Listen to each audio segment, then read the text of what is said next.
সবাইকে জুম্মা মুবারক। আসসালামু আলাইকুম ওয়া রাহমাতুল্লাহি ওয়া বারাকাতুহু।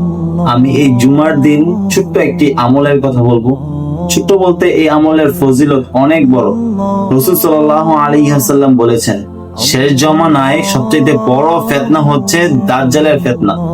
এই যে আমরা শেষ জমানায় আছি, আমাদের নবী সর্বশেষ নবী, আমরা সর্বশেষ জমানায় আছি।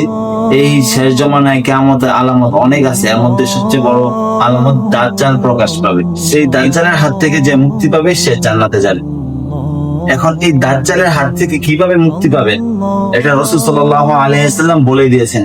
এটা জুমার দিন যে ব্যক্তি সূরা কাহাফ একটা সময় বের করে সূরা কাহাফ সুন্দর করে তেলাওয়াত করবে, আল্লাহ নবী সাল্লাল্লাহু আলাইহি ওয়াসাল্লাম বলেছেন সে দাজ্জালের হাত থেকে মুক্তি পাবে। রাসূল সাল্লাল্লাহু আলাইহি ওয়াসাল্লাম বলেছেন 2 জুমার মাঝখানে তার জন্য একটি নূর হবে না।